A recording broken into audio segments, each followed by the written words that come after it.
¿Alguna vez te has preguntado por qué, a pesar de tus oraciones, hay bendiciones que parecen nunca llegar?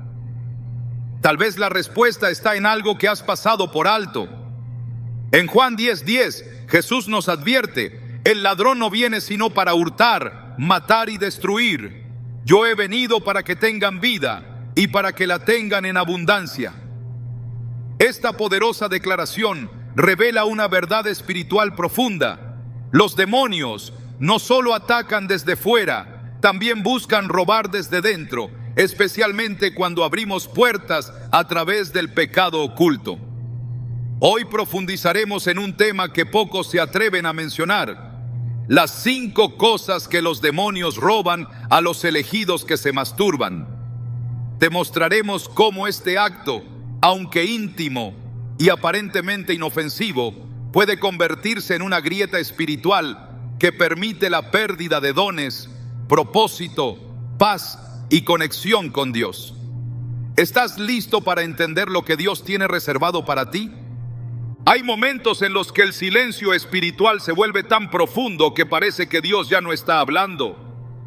Pero ¿y si ese silencio no es ausencia divina, sino consecuencia de una desconexión que nosotros mismos hemos provocado? Muchos creyentes, aun aquellos con un llamado evidente, enfrentan temporadas de confusión espiritual, donde las decisiones se vuelven inciertas y la sensibilidad a la voz de Dios se diluye entre la culpa y la rutina. Lo más inquietante es que este estado no siempre es el resultado de ataques externos, sino de puertas abiertas por dentro. La masturbación, aunque practicada en secreto, actúa como una grieta espiritual que lentamente debilita el discernimiento, nublando la visión que Dios puso en los corazones de sus elegidos.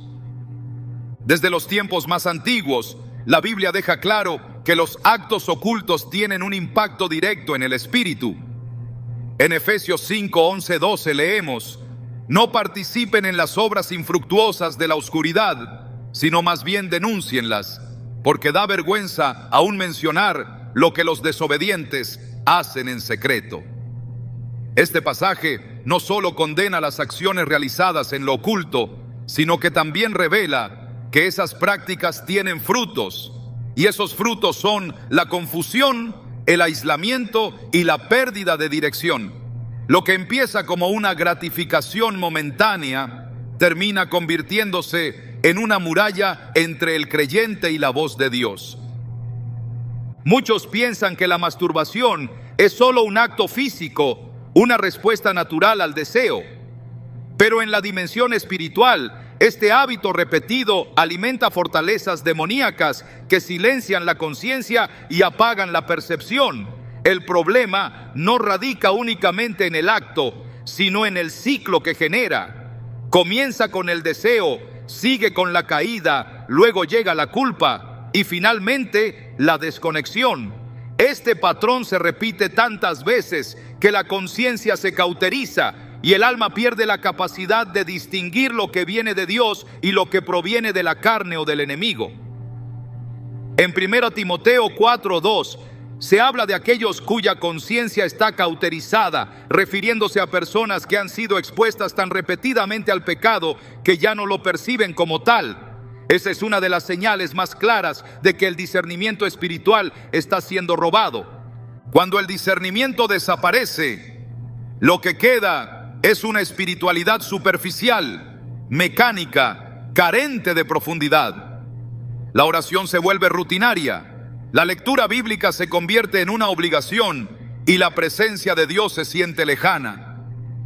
Muchos no logran identificar que esta sequía espiritual es consecuencia directa de una vida secreta que no ha sido confrontada ni entregada al Señor. En Mateo 5:8, Jesús dijo: bienaventurados los de limpio corazón, porque ellos verán a Dios. No se trata solo de pureza externa, sino de una disposición interna que permite ver, percibir y entender a Dios en cada área de la vida. El enemigo no teme a los cristianos que oran, sino a los que oran con discernimiento.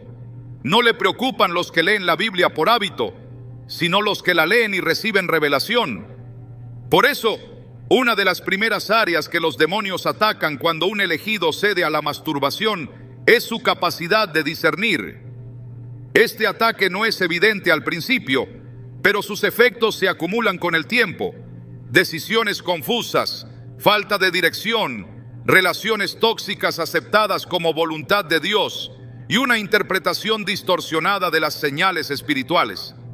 Muchos han confundido la voz de su propia necesidad emocional con la voz del Espíritu Santo, simplemente porque su sensibilidad ha sido contaminada por una vida de pecado oculto. En el libro de Jueces encontramos una historia que ilustra esto con claridad. Sansón, un hombre apartado por Dios desde el vientre de su madre, poseía una fuerza extraordinaria y un llamado claro. Sin embargo, su debilidad en el área sexual lo llevó a involucrarse con Dalila, quien no solo lo traicionó, sino que fue la puerta para que perdiera su fuerza, su libertad y su visión. La ceguera física de Sansón fue solo un reflejo de su ceguera espiritual. Durante mucho tiempo, él creyó que podía manejar su debilidad sin consecuencias, hasta que el enemigo lo atrapó en su punto más vulnerable. Jueces 16:20 dice: y ella dijo: Sansón, los filisteos sobre ti. Y luego que despertó de su sueño se dijo: esta vez saldré como las otras y me escaparé. Pero él no sabía que Jehová ya se había apartado de él. Este es uno de los versículos más tristes de la Biblia, porque revela el peligro de vivir confiando en que la unción y la cercanía de Dios estarán siempre presentes, aun cuando vivimos en desobediencia. De manera similar, el creyente que se masturba repetidamente sin arrepentimiento genuino, corre el riesgo de levantarse cada mañana creyendo que Dios todavía está con él en plenitud, cuando en realidad su discernimiento ha sido comprometido. Es posible servir en el ministerio, hablar en lenguas, predicar, incluso recibir palabras proféticas, y sin embargo estar operando desde una unción pasada, mientras el espíritu de discernimiento ha sido robado silenciosamente. Isaías 59:2 lo expresa con contundencia: pero vuestras iniquidades han hecho división entre vosotros y vuestro Dios, y vuestros pecados han hecho ocultar de vosotros su rostro para no oír. Uno de los efectos más devastadores de perder el discernimiento espiritual es la incapacidad de reconocer cuándo se ha perdido el rumbo. El corazón se engaña, las emociones se exaltan y la mente justifica. De pronto el pecado se vuelve aceptable, la gracia se convierte en excusa y el arrepentimiento genuino es reemplazado por una falsa tranquilidad espiritual. Se comienza a relativizar la palabra de Dios y lo que antes se llamaba pecado, ahora se justifica como debilidad. En Proverbios 14:12 se nos advierte: hay camino que al hombre le parece derecho, pero su fin es camino de muerte. Esta es la consecuencia directa de un discernimiento apagado. Tomar decisiones que parecen buenas, pero que conducen a la ruina espiritual. He conocido personas profundamente llamadas por Dios, hombres y mujeres con dones extraordinarios, que comenzaron a alejarse de su propósito sin darse cuenta. Todo comenzó con un pecado aparentemente pequeño, un hábito secreto, una concesión a la carne que nunca fue confrontada. Lentamente, dejaron de sentir la presencia de Dios en la oración. Comenzaron a equivocarse en decisiones clave y terminaron envueltos en situaciones que jamás imaginaron. Y todo por no atender esa área secreta que alimentaba su separación con Dios. En Hebreos 12:1 se nos exhorta a despojarnos de todo peso y del pecado que nos asedia y corramos con paciencia la carrera que tenemos por delante.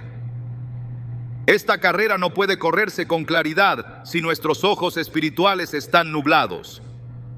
La masturbación, cuando se convierte en una cadena, actúa como ese peso que, aunque invisible para otros, limita nuestro avance, desvía nuestro enfoque y nos hace vulnerables al engaño. El discernimiento es uno de los dones más preciosos que Dios da a sus hijos y el enemigo lo sabe. Por eso lo ataca con astucia, no con fuerza bruta, sino con seducción, con distracción, con secretismo. Y una vez que logra silenciar la conciencia, los siguientes pasos son mucho más fáciles de manipular. Pero no todo está perdido. Así como el enemigo busca robar, Dios está dispuesto a restaurar. En Apocalipsis 3:18, el Señor hace un llamado a quienes han perdido la visión espiritual. Por tanto, yo te aconsejo que de mí compres oro refinado en fuego, para que seas rico, y vestiduras blancas para vestirte, y que no se descubra la vergüenza de tu desnudez, y unge tus ojos con colirio, para que veas. Esta es una invitación al arrepentimiento profundo, a la sanidad del alma y a la restauración del discernimiento perdido. Dios no desea que vivas confundido, caminando a ciegas, repitiendo errores. Él anhela restaurar tu sensibilidad, renovar tu mente y devolverte la claridad que una vez tuviste. Hay una verdad que no se puede negar. Cuanto más cerca estás de Dios, más fácil es reconocer su voz. Y cuanto más permites que el pecado permanezca, más difícil es distinguir entre lo divino y lo emocional. Si sientes que has perdido tu conexión, si ya no reconoces la voz del Espíritu, si tus decisiones recientes te han alejado del propósito que Dios reveló sobre tu vida, tal vez es hora de revisar las puertas que has dejado abiertas. Tal vez es momento de cerrar el ciclo que está robando tu discernimiento y permitir que Dios te devuelva la claridad y la paz que solo Él puede dar. Y así comienza este camino. Porque lo que está en juego no es simplemente tu estado espiritual actual, sino tu destino eterno, tu llamado y la plenitud de la vida que Dios diseñó para ti. El discernimiento no es un lujo para algunos, es una necesidad urgente para todos. Y hoy, Dios está dispuesto a devolvértelo, si estás listo para confrontar lo que lo ha robado. El propósito divino no es una opción secundaria en la vida de los elegidos, es el diseño primordial por el cual fueron creados. Cuando Dios forma a alguien desde el vientre, no solo le da vida, también le asigna una misión específica. Jeremías 1:5 declara: antes que te formase en el vientre te conocí, y antes que nacieses te santifiqué, te di por profeta a las naciones. Esta afirmación no está limitada a los profetas del Antiguo Testamento, sino que encarna la realidad espiritual de todo aquel que ha sido apartado para servir a Dios. Sin embargo, ese fuego del propósito puede apagarse, no por falta de dones ni por ausencia de llamado, sino por la intervención de aquello que contamina desde dentro, el pecado persistente que se mantiene en secreto, como la masturbación. El enemigo sabe que no puede arrebatar el llamado de un hijo de Dios, pero sí puede enfriar su pasión por cumplirlo. Ese enfriamiento no es repentino, ocurre lentamente, de forma casi imperceptible. Comienza cuando se tolera lo que antes se confesaba, cuando se oculta lo que antes se entregaba a Dios en oración, cuando se justifica lo que antes se reconocía como transgresión. En Apocalipsis 2:4-5, el Señor reprende a la iglesia de Éfeso con estas palabras: pero tengo contra ti que has dejado tu primer amor. Recuerda, por tanto, de dónde has caído y arrepiéntete y haz las primeras obras. Esta pérdida del primer amor no ocurre por casualidad. Es el resultado de permitir que el corazón se enfríe por la práctica continua del pecado, por el alejamiento progresivo de la santidad que una vez ardía con fuerza en el interior. Cuando una persona elegida por Dios se entrega a la masturbación de manera habitual, no solo abre la puerta a la culpa y al engaño, sino que alimenta una distracción interna que compite directamente con la llama del propósito. La energía espiritual que debería estar dirigida al servicio, a la intercesión, a la adoración y al cumplimiento del llamado, se ve drenada por una batalla interna que consume la pasión. Pablo lo expresa claramente en Gálatas 5:17. Porque el deseo de la carne es contra el espíritu, y el del espíritu es contra la carne, y estos se oponen entre sí, para que no hagáis lo que quisiereis. Este conflicto interno constante impide al creyente avanzar con firmeza en su llamado, pues cada caída añade una capa de desánimo, cada recaída debilita el entusiasmo por el servicio, y cada momento de indulgencia erosiona el fervor del compromiso. El fuego del propósito no es un símbolo abstracto, es una fuerza viva que impulsa a actuar, a obedecer, a persistir incluso cuando no hay resultados visibles. Es ese fuego el que sostenía a los apóstoles en medio de la persecución, el que movía a los profetas a hablar incluso cuando sabían que serían rechazados. En Hebreos 12:29 se nos recuerda que nuestro Dios es fuego consumidor.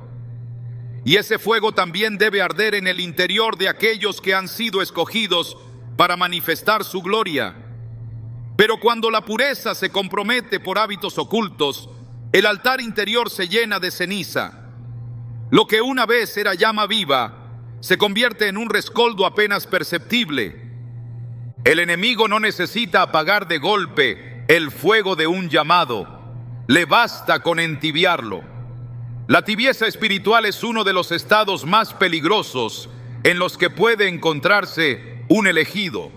No se trata de rechazo abierto a Dios, sino de una indiferencia creciente hacia su voz, una actitud pasiva que tolera lo que antes incomodaba, que aplaza lo que antes se anhelaba. Jesús fue directo al hablar de este estado en Apocalipsis 3:16. Pero por cuanto eres tibio y no frío ni caliente, te vomitaré de mi boca. Estas palabras son duras, pero revelan la gravedad de permitir que el fuego del propósito sea sofocado por la complacencia carnal. El hábito de la masturbación, cuando no se enfrenta con sinceridad y entrega total, se convierte en un drenaje espiritual constante. Roba el tiempo que debía ser para Dios. Ocupa la mente con imágenes que contaminan, distorsiona el entendimiento de la sexualidad, pero sobre todo apaga la urgencia por vivir para algo mayor. Se pierde la sensación de inmediatez, se posterga el compromiso y el corazón comienza a acomodarse en una rutina donde Dios ya no es el centro. 2 Timoteo 1:6 dice: por lo cual te aconsejo que avives el fuego del don de Dios que está en ti. Esta exhortación no es una sugerencia emocional, es una instrucción espiritual. Ese fuego no se aviva automáticamente, requiere intencionalidad, renuncia, limpieza interior, y nada puede apagar ese fuego con tanta rapidez como una vida que tolera el pecado sexual de forma repetida. Dios ha puesto sueños, visiones y promesas en los corazones de los elegidos, pero esas promesas no se cumplen automáticamente.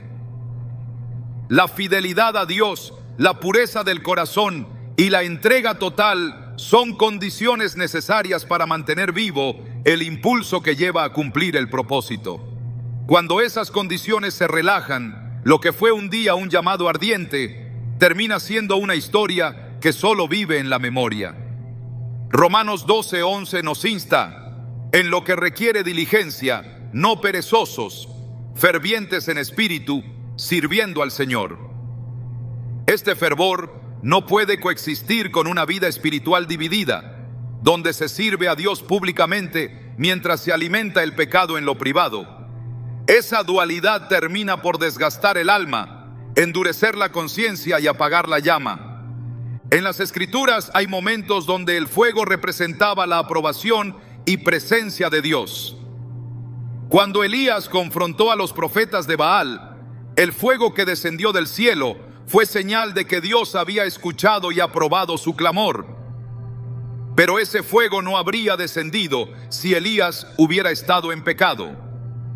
Primero Reyes 18:38 dice: entonces cayó fuego de Jehová y consumió el holocausto, la leña, las piedras y el polvo. Esa manifestación de poder es inseparable de la santidad del altar. Hoy el altar está en el corazón y ese fuego sigue siendo símbolo de la comunión con Dios. Pero cuando ese altar se contamina con prácticas como la masturbación, el fuego deja de descender, no porque Dios haya cambiado, sino porque ya no hay un espacio limpio donde Él pueda habitar con plenitud. La vida del creyente no puede sostenerse con emoción pasajera ni con apariencias. El llamado requiere convicción profunda, integridad y una disposición constante a renunciar a todo lo que se interponga entre el alma y Dios.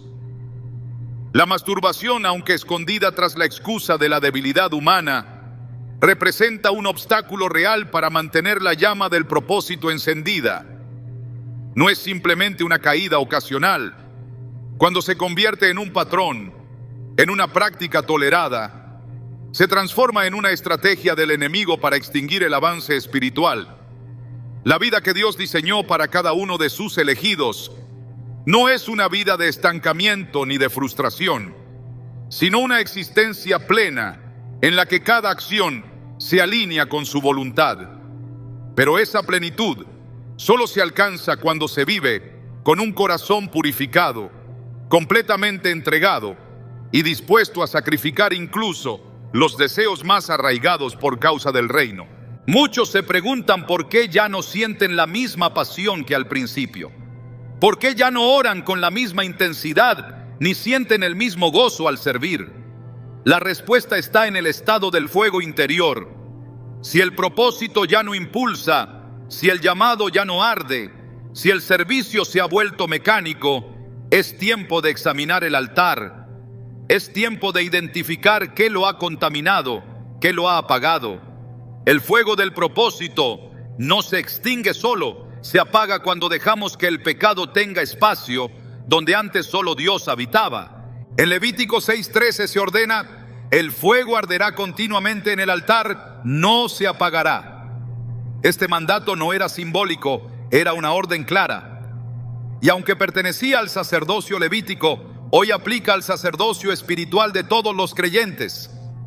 El fuego debe arder continuamente, sin interrupción. Pero ese fuego solo puede mantenerse si no se permite que el pecado sexual tenga lugar en el templo del Espíritu Santo. 1 Corintios 6:19 nos recuerda: ¿o ignoráis que vuestro cuerpo es templo del Espíritu Santo, que está en vosotros, el cual tenéis de Dios, y que no sois vuestros? Este templo no puede ser profanado con impureza y al mismo tiempo pretender estar lleno de gloria. La restauración del propósito perdido comienza con la limpieza del altar. No se trata de emociones intensas ni de promesas vacías. Es una rendición real, sostenida por decisiones concretas. Es volver a lo básico, a la obediencia, a la pureza, a la consagración. Es reconocer que el enemigo ha utilizado una estrategia específica para enfriar el llamado y decidir cerrar esa puerta de una vez por todas. Solo entonces el fuego del propósito volverá a arder con fuerza. El alma será restaurada y la dirección divina será clara nuevamente. Dios no ha retirado su llamado, pero el fuego que lo sostiene solo se mantiene vivo cuando se vive en santidad. Y ahora es el momento de decidir qué fuego queremos alimentar, el de la carne o el del espíritu. La unción no es una emoción pasajera ni un estado reservado para momentos específicos de fervor espiritual. Es una realidad permanente para los que caminan en obediencia, una marca espiritual que habilita, respalda y distingue a los elegidos de Dios. La unción es la evidencia viva de que el Espíritu de Dios habita, actúa y fluye a través de un vaso limpio. Pero cuando ese vaso comienza a llenarse de impurezas, el flujo de la unción se interrumpe, no porque Dios haya retirado su presencia, sino porque el canal ha sido contaminado. En Isaías 59:2 leemos: vuestras iniquidades han hecho división entre vosotros y vuestro Dios, y vuestros pecados han hecho ocultar de vosotros su rostro. El favor y la unción no se retiran arbitrariamente, sino que se ven bloqueados por la obstinación en el pecado. El pecado sexual, en especial la masturbación, tiene una característica que lo hace particularmente corrosivo. Se practica en secreto, alimentando una doble vida que deteriora lentamente la integridad espiritual. Esta duplicidad rompe el acuerdo entre el alma y Dios, introduciendo una hipocresía que, aunque invisible para los demás, resulta evidente en el mundo espiritual. En 2 Timoteo 2:21 se declara: Si alguno se limpia de estas cosas, será instrumento para honra, santificado, útil al Señor y dispuesto para toda buena obra. No hay utilidad espiritual en un instrumento sucio, aunque lleve nombre de consagrado o cumpla funciones ministeriales. Dios no unge por apariencia, unge por obediencia. La unción no puede fluir con libertad cuando el corazón está dividido, cuando hay áreas no rendidas, cuando se permite que la carne dicte las decisiones. Es en ese punto donde los demonios operan con mayor efectividad, no atacando directamente la unción, sino contaminando el canal a través del cual ella fluye. Y el resultado es un creyente que sigue hablando de Dios, pero sin autoridad, que canta pero sin impacto, que predica pero sin transformación. Esa desconexión no siempre es inmediata, pero es progresiva y evidente. Se pierde la sensibilidad a la presencia, se apaga el gozo en el servicio y se extingue la frescura del mensaje. David, a pesar de su posición como rey y su corazón conforme al de Dios, experimentó el deterioro espiritual que provoca el pecado sexual.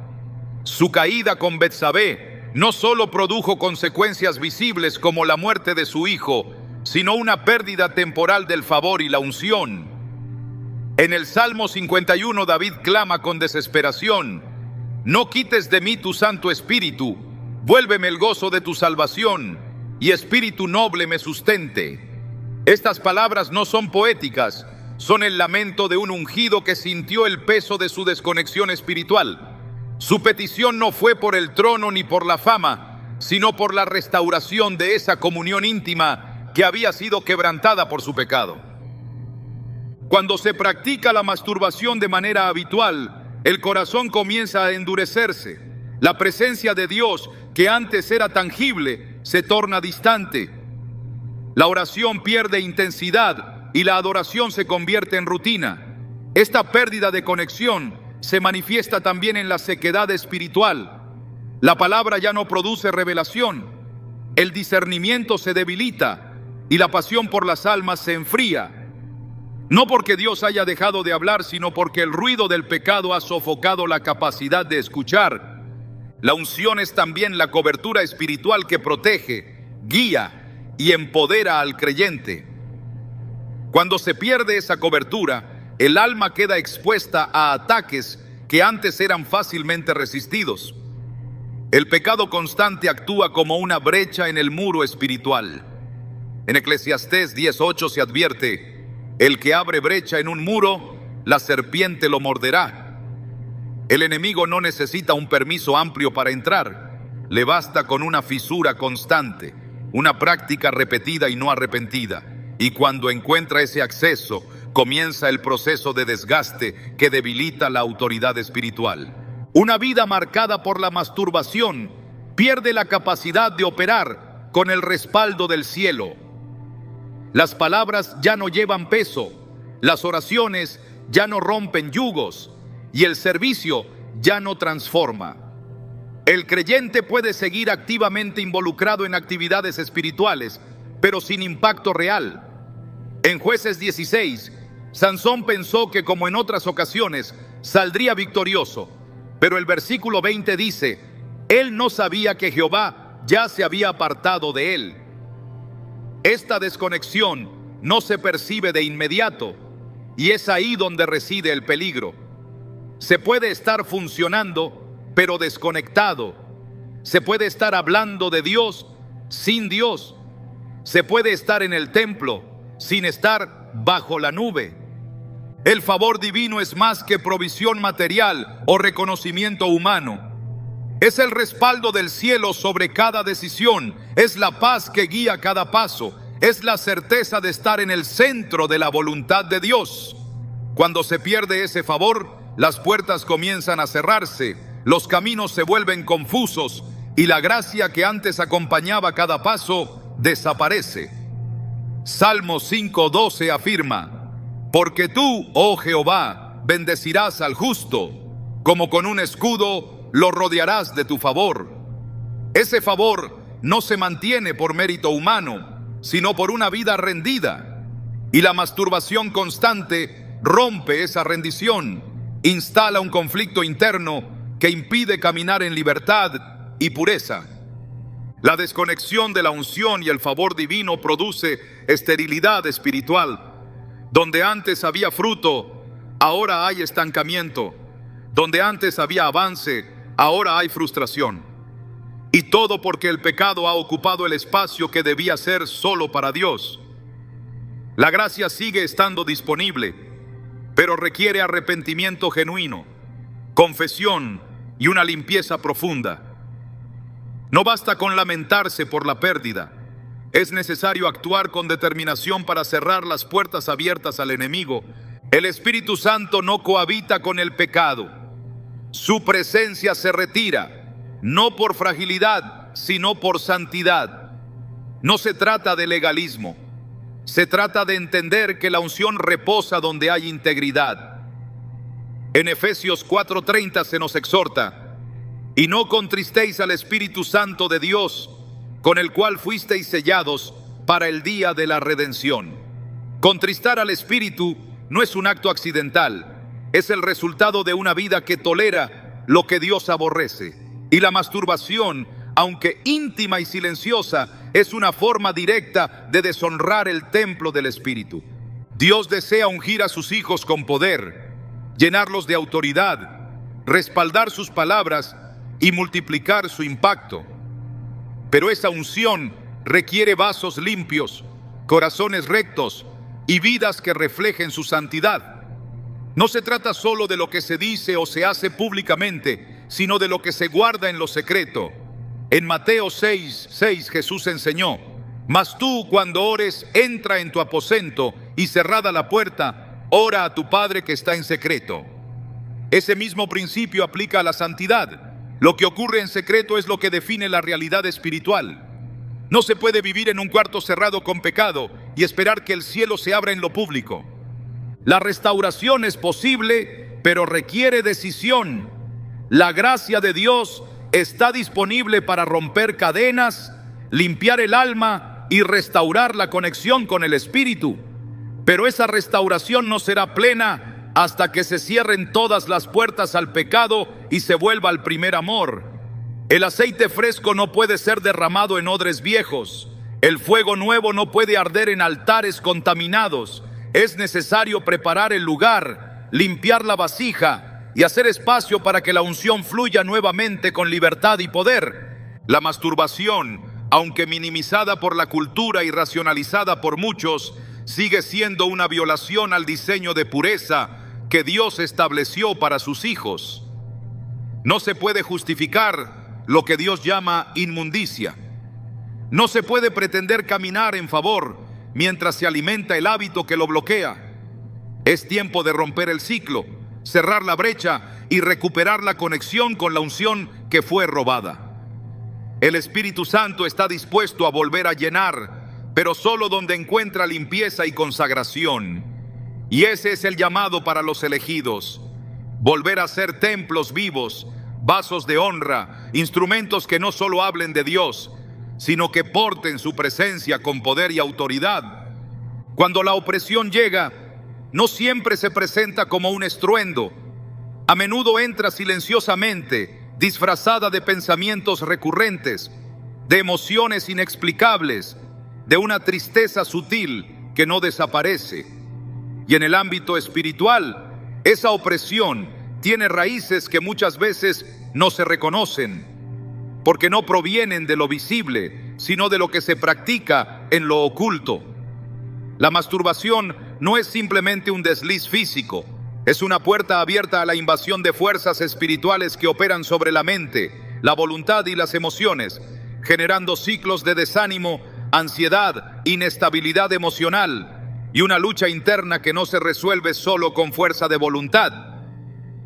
Los demonios no solo buscan desviar a los elegidos del camino, quieren atraparlos en una cárcel mental donde la vergüenza sea constante, donde la paz interior se desvanezca y la mente esté cargada de pensamientos que contradicen la identidad dada por Dios. El alma comienza a sentirse atrapada, pero no por circunstancias externas, sino por una carga interna que va creciendo con cada práctica que se realiza sin arrepentimiento verdadero. La mente se llena de inquietud, la culpa se intensifica y una niebla espiritual comienza a envolver la conciencia.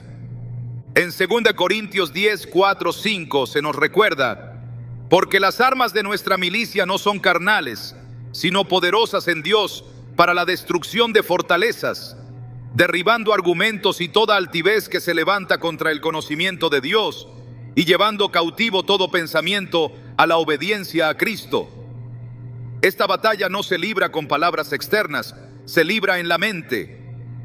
Las fortalezas que se levantan no son visibles, pero son estructuras mentales alimentadas por el pecado continuo, por la autoacusación, por el rechazo propio y por la incapacidad de sentirse digno ante Dios.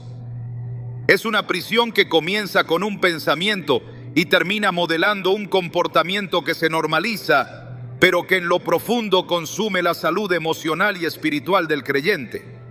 El enemigo sabe que si logra instalar una mentira en la mente de un elegido, ha ganado un terreno estratégico. Y la masturbación es terreno fértil para esas mentiras. No puedes cambiar, no eres digno, ya perdiste la gracia, Dios no te escucha, esto no tiene solución. Esas frases no se originan en la verdad del Evangelio, sino en un sistema de pensamientos cultivado por una conciencia debilitada. En Juan 8:44, Jesús dice que el diablo ha sido homicida desde el principio y no ha permanecido en la verdad, porque no hay verdad en él. Cuando habla mentira, de suyo habla. Esa es la estrategia: instalar mentiras, mantenerlas activas, repetirlas hasta que el alma las crea. Y la opresión toma fuerza cuando la verdad es reemplazada por una percepción distorsionada de la gracia y del perdón. El pecado oculto, especialmente cuando se prolonga, produce una autoimagen contaminada. La persona ya no se ve como hijo, se ve como esclavo. No se ve como heredero, se ve como indigno. Y esa percepción errada alimenta un patrón emocional destructivo que bloquea la comunión con Dios. La mente se vuelve campo de batalla y el corazón se llena de inestabilidad. Un día se siente esperanza, al siguiente solo condenación. Un día se cree en el perdón, al siguiente se duda de la salvación. Esa inestabilidad no proviene de Dios, es el efecto de una mente que ha sido oprimida por espíritus que encontraron espacio a través del pecado reiterado. Filipenses 4:7 declara que la paz de Dios, que sobrepasa todo entendimiento, guardará vuestros corazones y vuestros pensamientos en Cristo Jesús. Pero esa paz no puede coexistir con la opresión activa que produce el pecado sin confesar. La paz no es solo una emoción, es el fruto de una conciencia limpia, de una comunión restaurada, de una vida alineada con la voluntad del Espíritu. Cuando esa paz desaparece, la ansiedad toma su lugar, y esa ansiedad no siempre es reconocida como espiritual, pero lo es. Es el alma clamando por restauración, es el espíritu resistiendo la opresión que ha sido tolerada demasiado tiempo. La opresión emocional también se manifiesta en la forma en que se percibe el entorno. Lo que antes inspiraba, ahora agobia. Lo que antes motivaba, ahora abruma. El servicio se vuelve una carga, la oración una obligación, la Biblia un libro cerrado. No porque el contenido haya cambiado, sino porque el alma ha sido ensombrecida por una nube espiritual que impide disfrutar lo que antes era fuente de vida. Esa es una de las estrategias más eficaces del enemigo: desconectar al creyente emocionalmente de todo lo que lo nutría espiritualmente.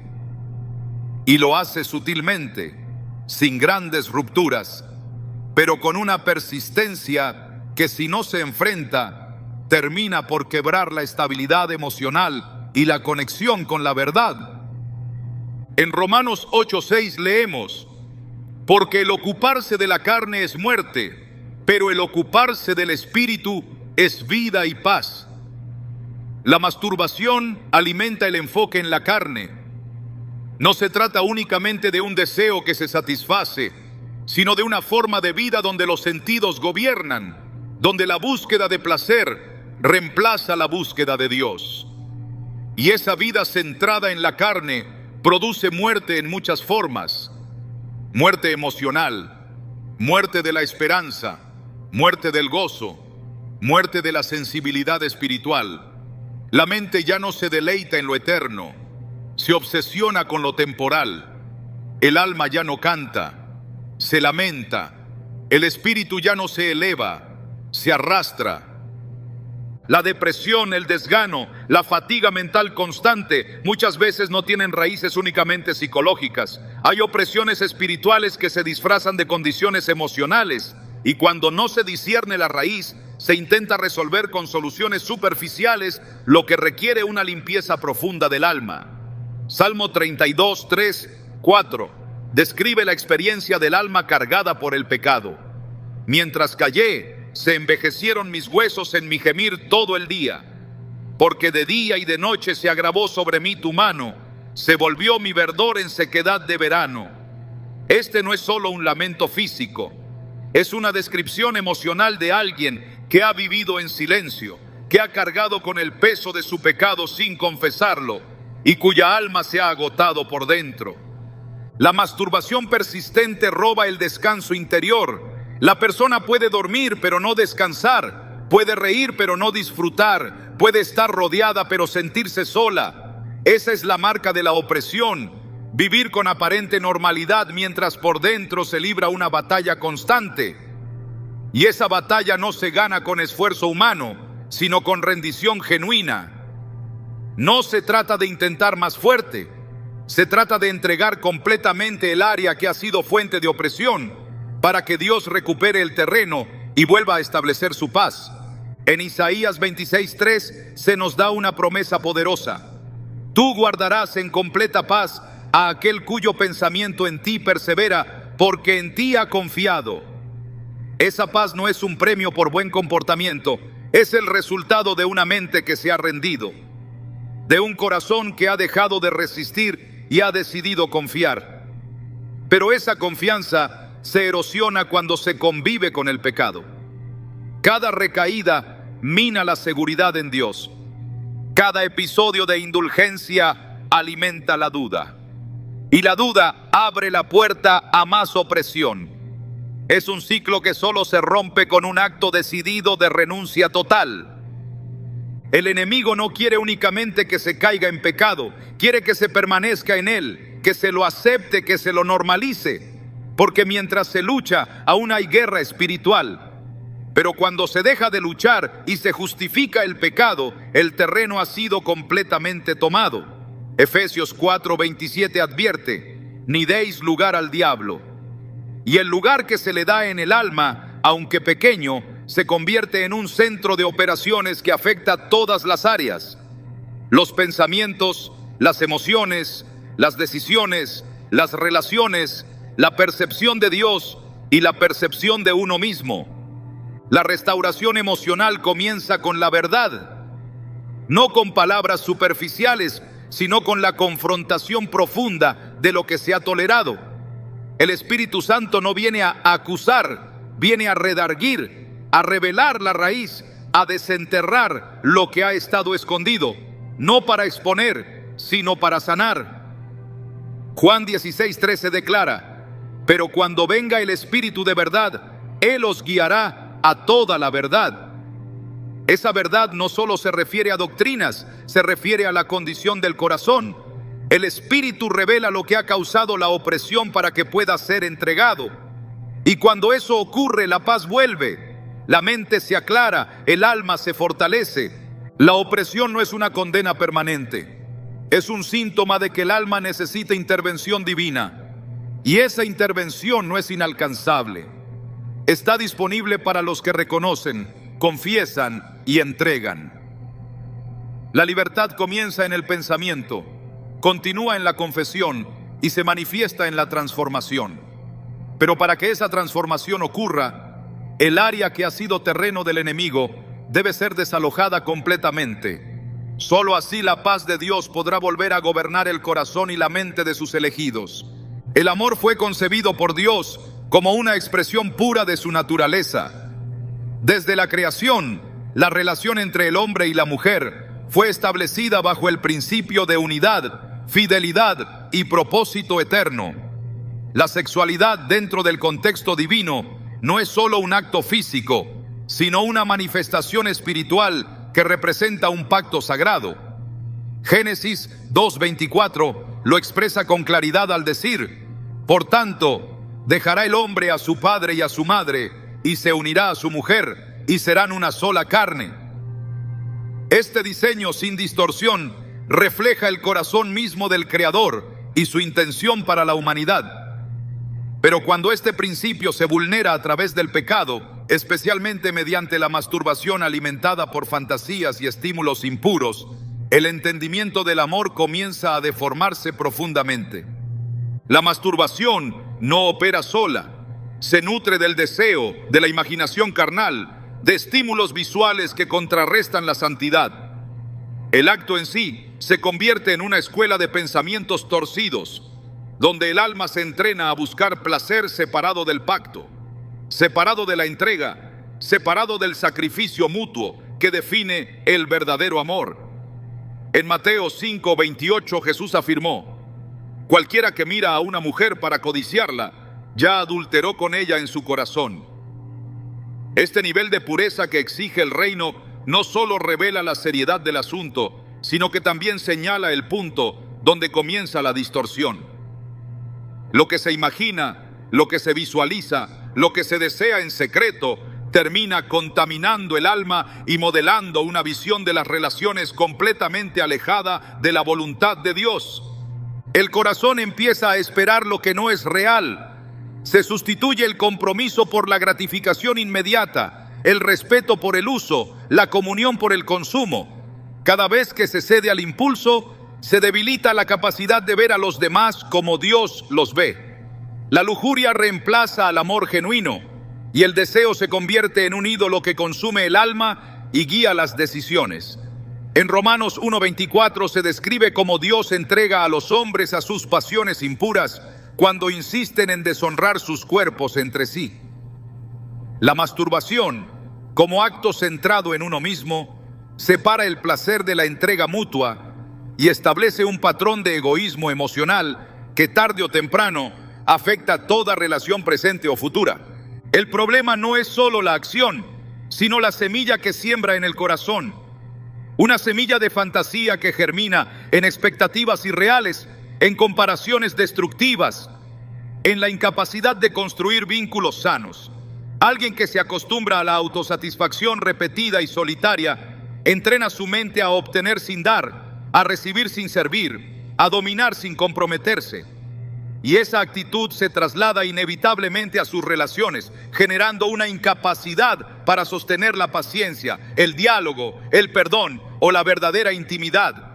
Gálatas 5:19-21 describe las obras de la carne y señala entre ellas la inmundicia y la lascivia, advirtiendo que quienes practican tales cosas no heredarán el reino de Dios. Este tipo de distorsión no afecta únicamente al ámbito romántico, también modela la forma en que se interpreta el afecto, el valor propio y el respeto hacia los demás. La masturbación lleva al alma a buscar consuelo en lo físico, a compensar vacíos emocionales con sensaciones pasajeras, a reemplazar relaciones reales con imágenes. Y esta sustitución va generando una anestesia emocional que impide experimentar el amor de manera sana. Cuando se pierde la sensibilidad espiritual, también se pierde la capacidad de vincularse desde el espíritu. Se comienza a buscar placer, compañía o validación de formas que solo profundizan el vacío. Primera de Tesalonicenses 4:3-5 dice: la voluntad de Dios es vuestra santificación, que os apartéis de fornicación, que cada uno de vosotros sepa tener su propia esposa en santidad y honor, no en pasión de concupiscencia, como los gentiles que no conocen a Dios. Esta enseñanza no es una prohibición legalista, es una guía de restauración. Indica que quien no gobierna su cuerpo desde la santidad terminará gobernado por la concupiscencia, y esa concupiscencia es enemiga del amor, porque no conoce el límite ni la honra, solo busca satisfacer la carne, no construir una vida compartida bajo el diseño divino. Quienes son llamados por Dios a cumplir un propósito, no solo están siendo formados espiritualmente, también emocionalmente. Cada área del alma debe estar alineada a los principios del reino para que el testimonio sea íntegro y la vida relacional no sea una contradicción del mensaje predicado. Cuando se tolera el pecado sexual en lo privado, se instala una contradicción que tarde o temprano se manifiesta en las relaciones. No se puede hablar de amor si el corazón está condicionado por la lujuria. No se puede formar un vínculo sano si el alma está habituada a la fantasía y al autoengaño. La masturbación es una puerta a esa contradicción interna, donde lo que se anhela y lo que se practica no coinciden, generando una tensión que rompe la armonía emocional y daña la conexión con los demás.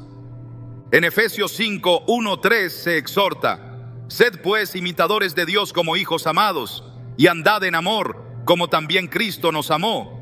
Pero fornicación y toda inmundicia o avaricia, ni aun se nombre entre vosotros, como conviene a santos. La pureza sexual no es un estándar opcional, es una manifestación concreta del amor verdadero. Andar en amor incluye controlar el cuerpo, ordenar los deseos y sujetar la mente. No es posible vivir en amor mientras se alimentan prácticas que violan la santidad del cuerpo y distorsionan la visión de los demás. La masturbación no enseña a amar, enseña a consumir. No entrena en la entrega, entrena en el egoísmo. Y donde reina el egoísmo, el amor no puede crecer. Las relaciones afectivas bajo el diseño de Dios requieren de madurez espiritual y emocional, y esa madurez no se alcanza sin sacrificio, sin dominio propio, sin disciplina interior. El fruto del Espíritu mencionado en Gálatas 5:22 incluye el amor, la paciencia y la templanza. Ninguno de estos puede desarrollarse en un alma esclavizada por la necesidad de satisfacción constante. Por eso el enemigo ataca con esta forma de esclavitud silenciosa, porque sabe que si logra distorsionar la forma en que se ama, también distorsionará la forma en que se vive, se sirve y se responde al llamado de Dios. La restauración es posible, pero no sin confrontación. Para que el amor verdadero crezca, debe morir la lujuria. Para que el alma se vincule sanamente, debe ser purificada. Para que las relaciones reflejen la gloria de Dios, deben ser construidas sobre un corazón libre de ataduras carnales.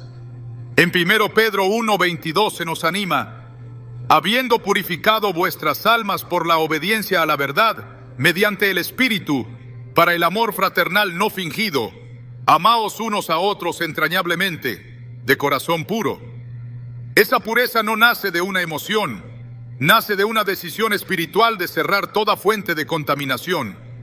La distorsión del amor no ocurre de la noche a la mañana. Es el resultado de una exposición prolongada a pensamientos impuros, a hábitos consentidos, a permisividad justificada. Pero el Espíritu Santo sigue siendo poderoso para arrancar de raíz lo que fue sembrado por la carne. Donde hubo confusión, Él puede traer claridad. Donde hubo engaño, Él puede traer verdad. Donde hubo soledad disfrazada de placer, Él puede traer comunión real y amor verdadero. Pero requiere rendición, requiere sinceridad, requiere cortar con toda práctica que haya torcido el diseño original del amor. La masturbación no es una cuestión trivial. Es un terreno estratégico donde el enemigo opera para robar la pureza, la claridad y la capacidad de amar como Cristo amó. A los elegidos se les demanda más, no porque Dios sea estricto, sino porque su llamado es alto. Y el amor al que están llamados es santo, sacrificial y transformador. Solo podrá manifestarse en plenitud cuando el corazón haya sido restaurado y el alma haya sido limpiada de toda raíz de lujuria y mentira. Esa restauración es posible y comienza ahora. La identidad espiritual no es una emoción pasajera ni una etiqueta religiosa. Es una verdad establecida por Dios, una posición eterna que define quiénes somos en su reino. Juan 1:12 declara: mas a todos los que le recibieron, a los que creen en su nombre, les dio potestad de ser hechos hijos de Dios. Esta identidad no se construye con logros, se recibe por gracia. Pero aunque el título de hijo no puede ser revocado por el enemigo, sí puede ser oscurecido, confundido y debilitado en la conciencia de quien peca en secreto. La masturbación, como práctica repetida y tolerada, no solo afecta la conducta externa, sino que erosiona silenciosamente la convicción interna de filiación divina.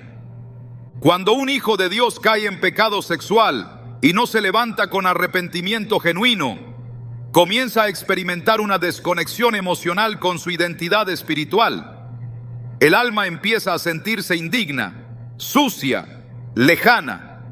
La oración se ve afectada no por falta de palabras, sino por la pérdida de confianza para acercarse. Hebreos 4:16 nos exhorta: acerquémonos pues confiadamente al trono de la gracia. Esa confianza no puede mantenerse cuando el corazón está manchado por una práctica que se repite sin rendición. La culpa comienza a instalarse como una voz interna constante que susurra que ya no se es digno de ser llamado hijo. Esa voz no proviene de Dios, sino del acusador.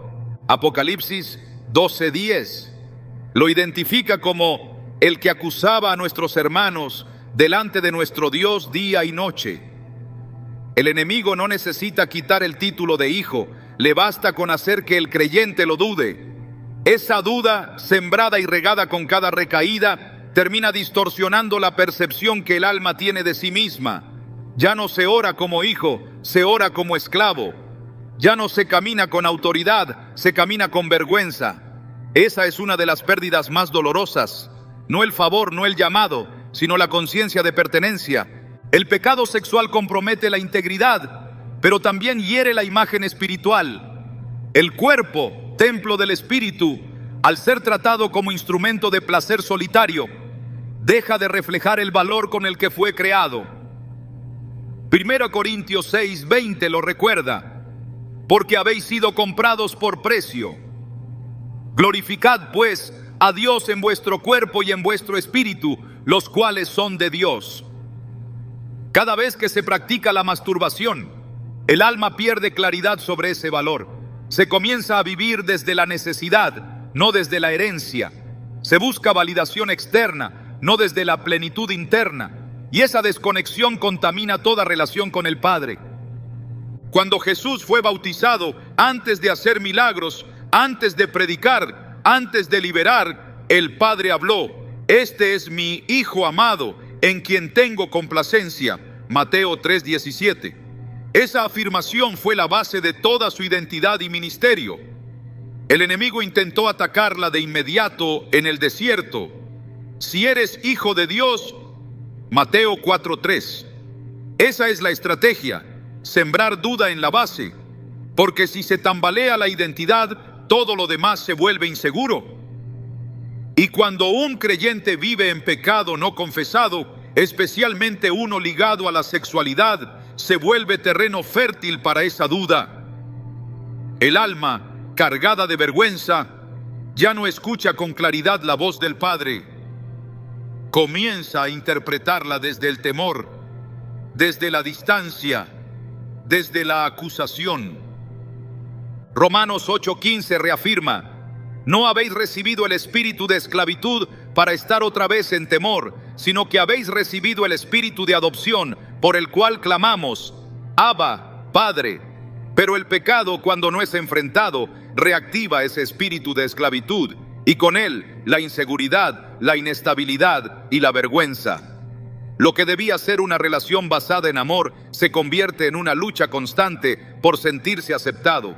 El hijo deja de caminar como heredero y comienza a esconderse como Adán entre los árboles del huerto, cubierto con hojas de excusas, huyendo de la presencia que antes le daba sentido.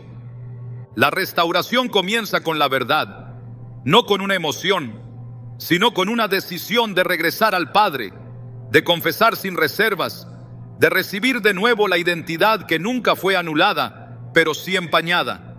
El hijo pródigo no dejó de ser hijo por haberse alejado, pero perdió el acceso a los recursos, al gozo, a la cobertura.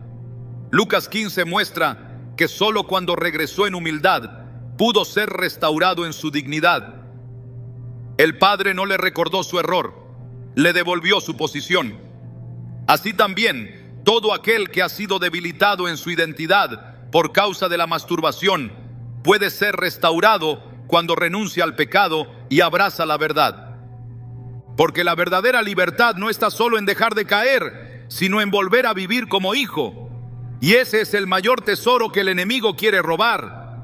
No solo la pureza, no solo el gozo, sino la conciencia plena de que somos hijos de un rey que no nos rechaza cuando caemos, pero que sí nos llama a levantarnos y vivir en santidad.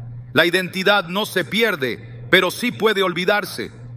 Y es tiempo de recordarla. La mayor estrategia del enemigo no es solo hacerte caer, sino convencerte de que ya no puedes levantarte, que lo perdido no se puede recuperar, que el daño es irreversible, que la intimidad con Dios ya no está disponible para ti.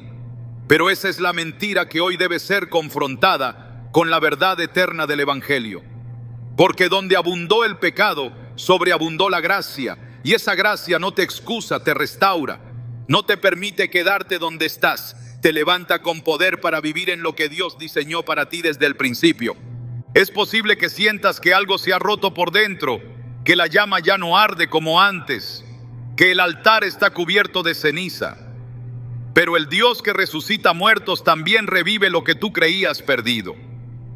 Joel 2:25 lo dice con claridad: y os restituiré los años que comió la oruga, el saltón, el revoltón y la langosta. Es decir, todo lo que el enemigo te robó por causa de tus caídas no está fuera del alcance del poder restaurador de Dios. La restitución no es solo una promesa, es una invitación a volver a creer, a volver a confiar, a volver a arder. No es tiempo de resignarte, es tiempo de levantarte con más convicción que nunca, porque no fuiste llamado a vivir esclavizado por hábitos secretos, fuiste elegido para reflejar la gloria de aquel que te rescató con su sangre. Tu cuerpo no es instrumento del placer, es templo del Espíritu. Tu mente no es campo de batalla del enemigo, es lugar donde la palabra debe reinar. Tu alma no está destinada al remordimiento, sino al gozo de caminar en santidad. Hoy es el día de cerrar toda puerta, de romper todo ciclo, de apagar toda voz que no provenga del cielo, porque aunque los demonios hayan intentado robarte, Dios no ha dejado de llamarte por tu nombre. Y en ese nombre todavía hay autoridad. Todavía hay propósito, todavía hay poder para vivir libre. ¿Estás listo para recuperar lo que el enemigo intentó quitarte? Porque tu historia no termina en la caída, comienza con la decisión de levantarte.